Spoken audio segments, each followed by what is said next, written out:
We thank you all for coming for this program.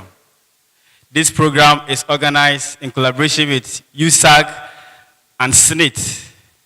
USAG is the University Students Association of Ghana, which comprises all universities in Ghana, both public and private universities. And we are collaborating, having this program, going around all universities to educate university students about the importance of SSNIT. The core mandate of the leadership of SSNIT is to advocate for the interests of students. And one way of advocating for the interests of our Ghanaian students is to secure their future. And in securing the future is now. Therefore, we took it wise that we have to embark on this educational tour to educate university students about the importance of SSNIT for them to know before we go to the job market in terms of our pension, so that you will know what entails, that if you are into SSNIT, this is what goes on. That's why the leadership of USAG and SSNIT, we are collaborating to have this program. So you are here. The purpose of the program is to educate us to know the importance of SSNIT contribution so far as we are young and we are ready to go to the job market, so that our job will be secured. So respectfully, let's all comfortably sit down and work and enjoy the program to a successful end. Thank you very much. I'd like to welcome the Director General of SSNIT, Dr. John Ofori Tinkran, as he gives us his keynote address. The Dean of Students, Professor William Gariba, the USAC President, Albert Opon-Kese,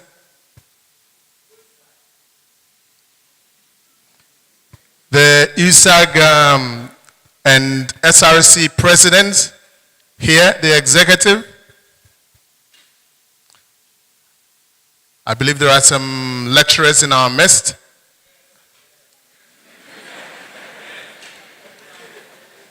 I always knew that the lecturers will come. Very nice to have you here. Then my colleagues from SSNIT, the executive and all the support staff who do the SSNIT business day in and day out.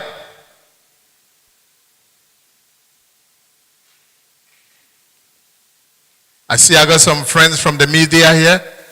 Ladies and gentlemen and students, good morning. The primary objective of the Social Security and National Insurance Trust, SSNIT, of which I'm privileged to serve as Director General, is to ensure retirement income security for workers. Workers that contribute to the scheme, and I want to emphasize that. No contribution, no chop. No contribution, no chop.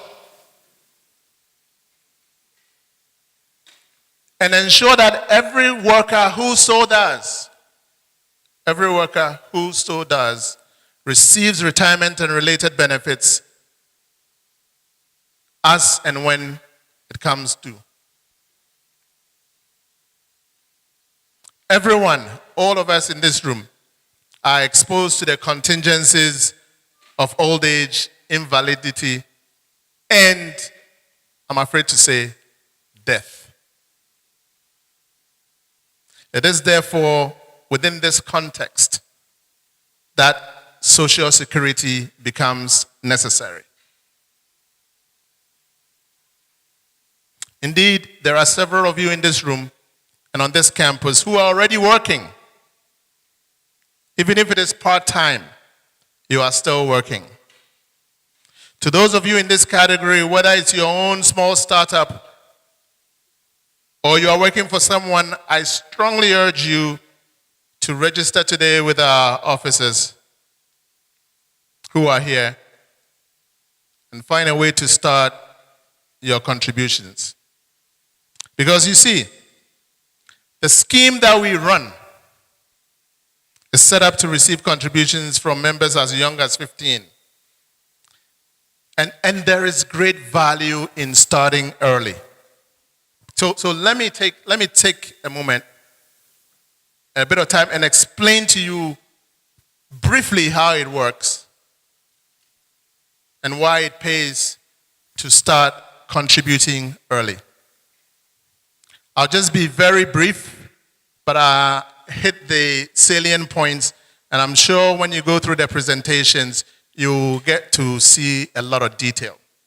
So everything we do, we are not an entity unto ourselves. We are governed by an act of parliament. And that law permits us to pay for our purposes here. Let's say 3 kinds of pensions that you will be interested in. One is a pension when you get old, when they force you to retire, when you are even not ready to, they force you to retire at 60. And when, unfortunately, you are a member and, you pass away and you leave people behind, children, spouses. So in those cases, we have to pay them. So there's a life insurance component embedded in this scheme. The first one I talked about was the income replacement. And then the second one I'm talking about, you can liken it to like life insurance, which you can even go and buy from other insurance companies. And the third one is interesting, and that is where you are young, you are contributing, you are not even close to retirement age, and God forbid you become incapacitated and doctors declare that you cannot work. My friends, I'm sure a lot of you can imagine situations that can befall each one of us that will immediately put us into that category.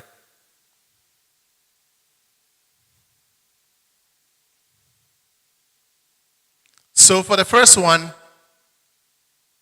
which is the old age pension, the law says that you have to contribute for a period of 15 years to qualify for pension. That is the minimum period that you have to contribute to qualify. So at least 15 years. Okay? And if you contribute more than that, there are benefits that accrue to that also, which I'll quickly talk about.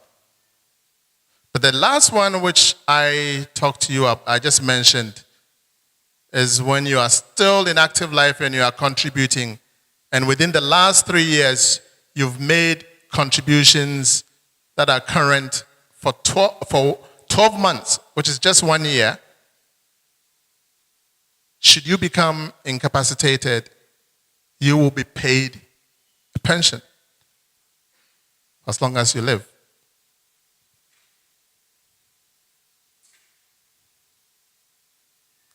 So, what kind of benefits do we pay?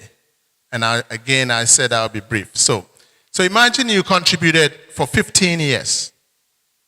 Then the law that the scheme we are operating is kind of interesting.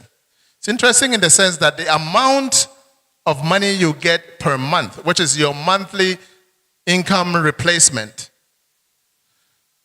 by and large, depends on the average of the 3 best salaries that you got, 3 best years in your working life. So let me relate it to you in this room. Right now you are young, you think, oh, you're not making a lot of money. So your pay is peanuts. But if you contribute on that legitimate salary that you are earning, you start to pay down the time, right? You need 15 years to qualify, irrespective of how much you are contributing. As long as you're making that contribution, you are paying down the time. As an engineering student, I always look for situations, and then you look for how you can, optimize it. It's an optimization problem to fit you. So I look at it and I say, okay. So it doesn't matter how much I'm contributing as long as they are legitimate contributions. So in the early years, I can contribute, and then maybe when I start to become the big boss, and then my salaries increase, I can then coast to, my retirement.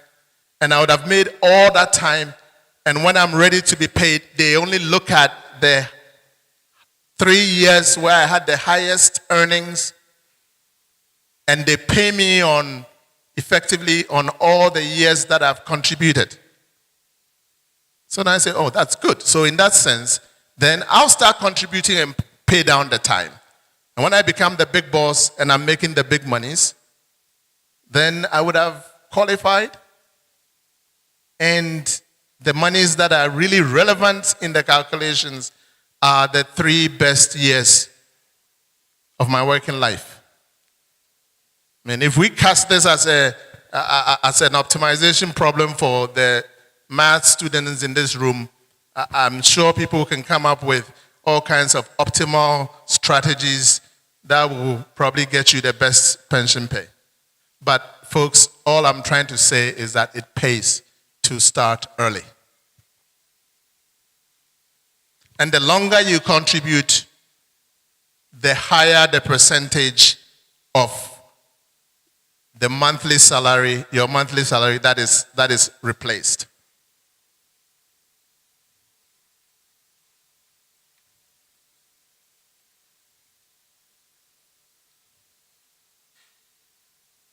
So, in broad terms, on the scheme we're running says that you stand a chance to get about 37.5% of your monthly salary paid to you for life if you make 15 years of minimum contributions. And that can go as high as 60% of your monthly salary paid to you for life. You'll see a lot more detail when they do their presentations. So, and I've mentioned to you how the invalidity pension works. And since I said no one knows when that calamity will befall each one of us, it is worth our while to remain as active contributors.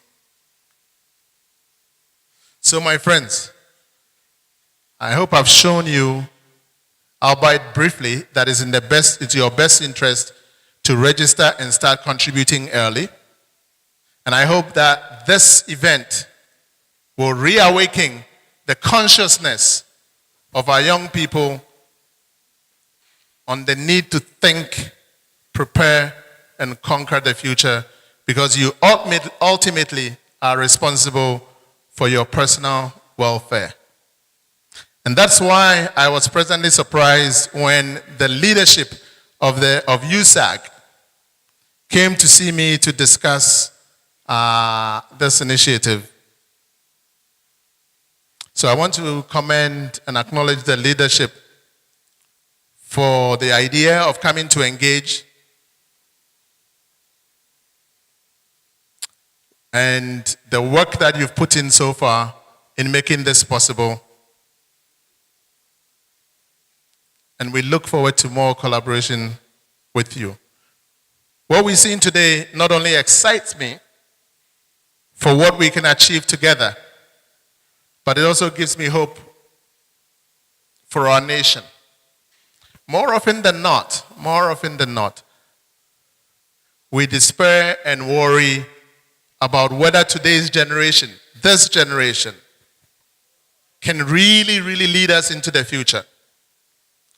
But looking at the hard work these executives have put in and the enthusiasm, now the hall is full, with which we are embracing all these initiatives, I'm happy to say, and I'm very confident to say, our future is sorted. Yes, a round of applause for yourselves. It's fantastic showing. The SSNIT Info Shop, the first of its kind, this is a new thing we're doing, is a great platform for us to interact with you, the next generation of contributors, and share with you some activities of the trust. The information we will share with you today is not only intended to benefit you, but also your parents. You can go home and educate them. Each one, teach one. And any member of your society who needs education on SSNIT. We will also provide you the opportunity to register and be issued with SSNIT numbers to make you job ready when the offers come. We intend for this to be long and mutually beneficial relationship with the universities across the country. Ladies and gentlemen, what we're doing today is one more demonstration of our commitment to support tertiary education and, more importantly, youth development and empowerment. It is in this regard that the Trust, recognizing students not only as our future leaders, but potential workforce, which is key to the sustainability of our pension scheme, continues to support tertiary education in diverse ways. I'm sure if I did a quick survey in this room, I'll find a number of you are resident in the SSNIT hostel on campus.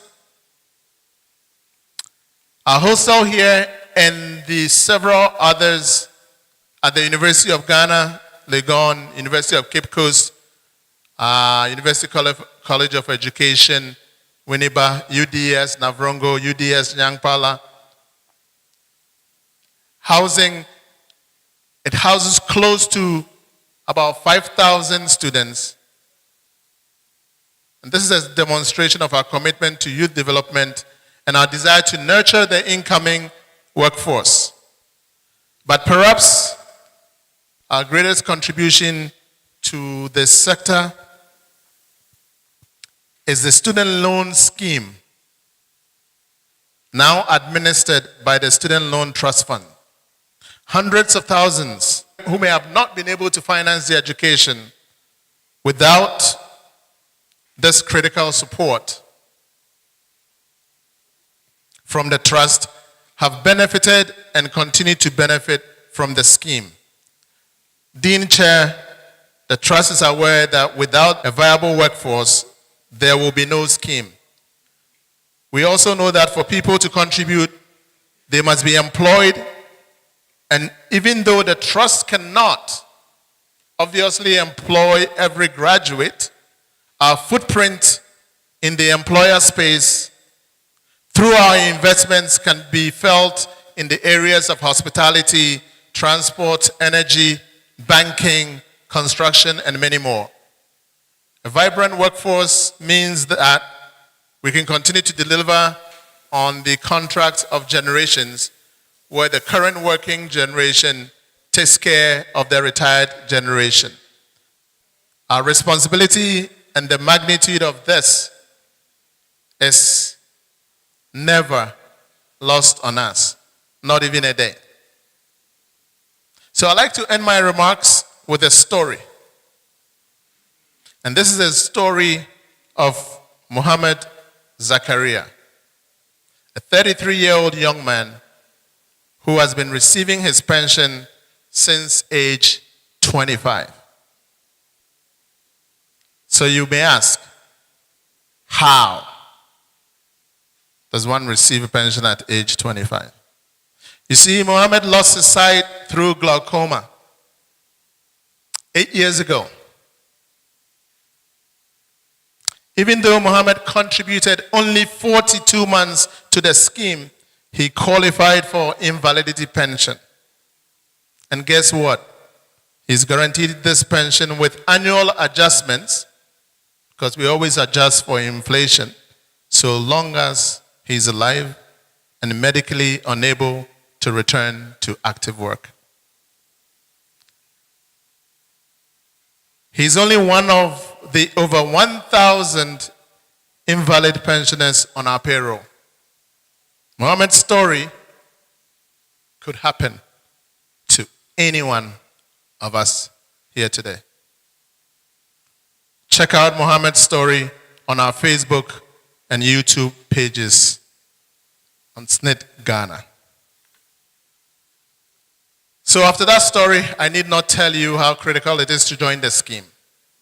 So yes, by all means, tweet about this event, post it on Facebook, put up some good pics on Instagram, and use the hashtag SSNITInfoshop. But the most important thing I want you to do today is to make sure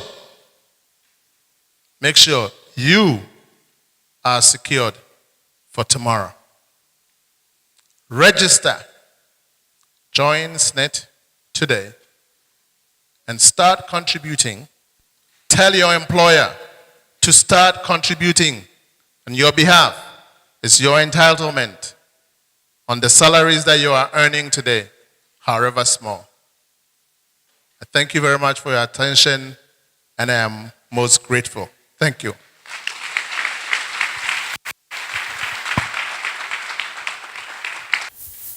Now, hearing the name SSNIT, for me, I was more expectant to know what it had to bring to young people, because for a long time, we've affiliated SSNIT to the older folks. I never on any day thought I could have a program sit-in filled with young people, organized by SSNIT. I never dreamed like that on any day that could happen. But today it's happening. It means that as much as possible, it's become necessary that regardless of how young we are, as said earlier by our speaker, that whether you like it or not, you grow old.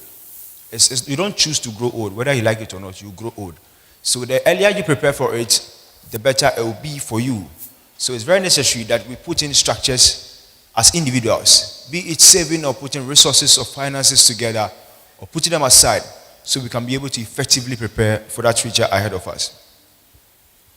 There's a song that says, "One day at a time, sweet Jesus, for tomorrow may never be mine." The song reads on, but what it gives us, or what it tells us, is that yesterday is gone, but tomorrow may never be mine. It means you never know what's happening tomorrow. But in securing that future, we have options like SSNIT that help us to guide and make it work and make it effective. It's so sad to grow up as a parent. I've had the opportunity in a couple of occasions to see parents who have to shed tears because unfortunately cannot be able to do as much as they have wished to do for their children. And it's sad because perhaps not that you don't want to, but as much as you want to, you don't have the resources, the opportunities to. Then it brings us that, as we know, I don't know what first know, that there are three types of tears I know. That there's a tears of joy, there's a tears of sorrow, but there's also the tears of shame. And that tears of shame is what we want to avoid, going through the instance of not being able to do as much as you want to. Given an instance where you really want to, there's a willingness, but there isn't the opportunity. So if we want to avoid that tears of shame, I will encourage all of us to take this really serious and take it to heart. For me, after today, I don't know how, but I'm trying to get this to be part of SSNIT to make sure that I don't get to shed any of that tears of shame. My final recommendation to the Student Loan Trust Fund is that the recommendation to help our first years who cannot be able to fund their education before they come, not when they arrive. Let's see how we can make this happen and make the dreams of our young people a reality. Thank you so much, and God bless you all. Okay, good afternoon. I'm Christy and you are?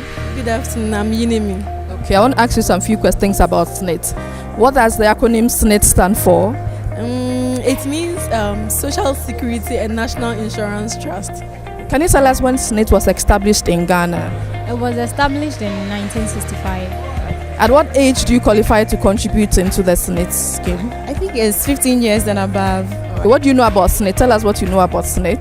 Okay, I know SNIT is an insurance trust fund that will secure your future. And then from today's lecture, we learned that we have 3 types: the invalid one for people who might be invalid in the course of their working life, and we also have the old age one, and then the What is the age limit for a new SNIT contributor? A new SNIT contributor should be a minimum of 15 years. Initially, I used to think SNIT was for old men and old women. But I think after today's program, I've actually learned so much. Because SNIT doesn't necessarily have to start at your retirement age, but then it can really start at even the age of 35. Tell us one benefit of SNIT. You get money after you're done with whatever your pension. After working, you get money. And I've also learned that they are to help people to save money, and in terms of pension, they replace them in terms of giving them an amount to replace their salaries, which they used to get every month. Full pension is when you have attained the age of 60 and then you are due for your benefits. So that's the most underlying thing I've learned about SNIT. And also I've learned about the minimum wage you can get, and I now know you can get so much from SNIT. I thought it was only peanuts, but it's a great thing from SNIT. I really like it. Thank you very much.